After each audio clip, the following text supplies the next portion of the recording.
ലീവിന് വരുമ്പോ നാട്ടിലെ ചായക്കടയിൽ വന്നിരിക്കുമ്പോ കിട്ടുന്നൊരു ഫീല്. ആഹാ,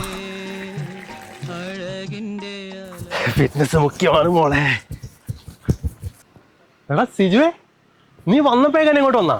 പിന്നല്ലാണ്ട്. നീ ഇങ്ങോട്ട് വരുമ്പോ ഞാൻ ഇങ്ങോട്ട് വരാറ്. ഓഹോ, ചേട്ടാ ഒരു ചായ. എടാ മനോജേ.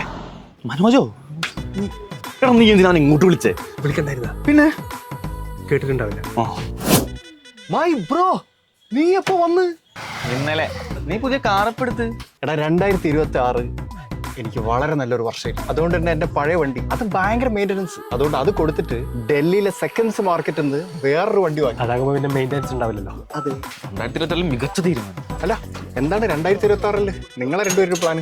തമിഴ്നാട്ടിൽ ഒരു ബിസിനസ് തുടങ്ങിയാലോ എന്ന് ആലോചിക്കുന്നു. എല്ലാം ഇങ്ങനെ ഓരോന്ന് തുടങ്ങും. എന്നിട്ട് അത് പൊളിയുമ്പോൾ 100 വട്ടം ട്രൈ ചെയ്തിട്ടാണ് ഇലോൺ മസ്ക് ജയിച്ചതെന്നുള്ളൊരു സ്റ്റോറി ഇടും. അതാണ് ഇവന്റെ മെയിൻ. നീ ചിരിക്കണ്ട. എന്താ നിന്റെ തീരുമാനം? അത് കേൾക്കട്ടെ. എടാ, ഞാൻ നിങ്ങളെ പോലെ ഒന്നുമല്ല. ഒരു സ്റ്റീൽ ഡോർ വെക്കാൻ തീരുമാനിച്ചു. ബെസ്റ്റ്. എടാ സ്റ്റീൽ ഡോർ വെച്ചിട്ട് എന്താടാ കാര്യം? തുരുമ്പെടുക്കാൻ. എടാ, ഇത് കിൻസയുടെ സ്റ്റീൽ ഡോറാണ്. ഗാൽവെല്ലിൻ മെറ്റീരിയലാണ്. അതുകൊണ്ട് തുരുമ്പടിക്കില്ല. പിന്നെ ഞാൻ പുറത്തല്ലേ, എൻ്റെ ഫാമിലിയുടെ സേഫ്റ്റി എനിക്ക് നോക്കണ്ടേ. പിന്നെ 11 മുതൽ 17 വരെയുള്ള lock system, alarm, smart lock, അങ്ങനെ ഒരുപാടുണ്ട്. പിന്നെ നീ നേരത്തെ എന്തോ കാറിൻ്റെ മെയിൻ്റെനൻസിൻ്റെ കാര്യം പറഞ്ഞിട്ടുണ്ടായിരുന്നില്ലേ? സ്റ്റീലാവുകൊണ്ട് മെയിൻ്റെനൻസ് കുറവാണ്. പിന്നെ ഈ പുറത്തുള്ളവർക്ക് ഇതൊക്കെ നേരത്തെ അറിയാവുന്നതുകൊണ്ടേ മരത്തിന്റെ ഡോർ മഷിട്ട് നോക്കിയപ്പോഴും കിട്ടാത്ത അവസ്ഥയാണ്. അവിടെ മൊത്തം സ്റ്റീലാണ്. Main steel. എത്താടാ, ഇത് കുപ്പി ഗ്ലാസ്സാ. എനിക്ക് സ്റ്റീൽ ഗ്ലാസ് മതി.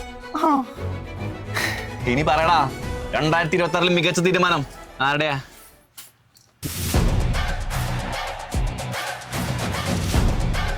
അറിയാ, എനിക്ക് കിൻസയുടെ ഒരു സ്റ്റീൽ ഡോർ വെക്കണം. നീ വെച്ചോ. നിനക്ക് തമിഴ്നാട്ടിൽ ബിസിനസ് തുടങ്ങണല്ലേ പറഞ്ഞേ? കിൻസയുടെ ഫ്രാഞ്ചൈസ് കൊടുക്കുന്നുണ്ട്, വേണമെങ്കിൽ എടുത്തോ. കാറിലൊന്നും ഞാൻ തരാം, നിങ്ങളോട് നടന്നു പോകുന്നു. മണ്ടൻ.